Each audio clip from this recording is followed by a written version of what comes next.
নিয়ে নির্বাচন কমিশনের ভূমিকার সমালোচনা বিজেপি সাংসদ অনন্ত মহারাজের। কোচবিহারে বীর চিলারায়ের ৫১৬তম জন্মবার্ষিকী উপলক্ষে আয়োজিত অনুষ্ঠানে তিনি বলেন যে নির্বাচন কমিশনের আধিকারিকদের জেলে ঢোকানো দরকার ও বিচার করা দরকার।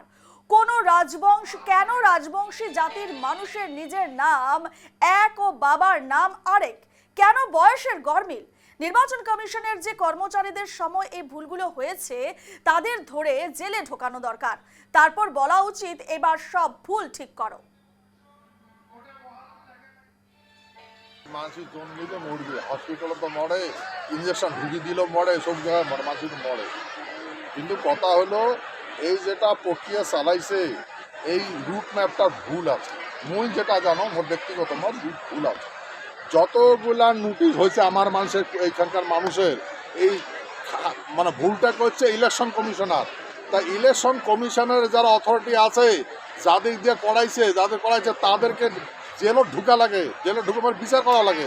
কেন করে বাপের নাম আলাদা তুই আলাদা রাখছিস, স্পেলিং আলাদা তুই আলাদা কেন করে রাখছিস, একজন বয়স আলাদা তুই আলাদা কেন করে রাখছিস। তোমাকে ইলেকশন কমিশনার ওই যে আগের যেগুলা কর্মচারী আসলে ধরিয়ে জেলে ঢুকাও, ঢুকে এলো ঠিক কর, তারপরে তুই এই দিয়ে কি করিস করবো। আগে তুমি ধরিয়ে জেলে ঢুকাও, ভুল করছে না। সাধারণ মানুষদের লেখে নাই মোর বাপের নাম অমুক, মোর স্পেলিংটা অমুক, ওরা কায় লেখছে? ইলেকশন ডিপার্টমেন্টের মানুষই করছে। কাগজ খান তো যার ভোট থাকতে দেয়নি তোমার দেখবার জন্যে, উনি তো লিখছে। অপরাধী কায়? Election commissioner. তো ইলেকশন কমিশনের জেলা হওয়া উচিত।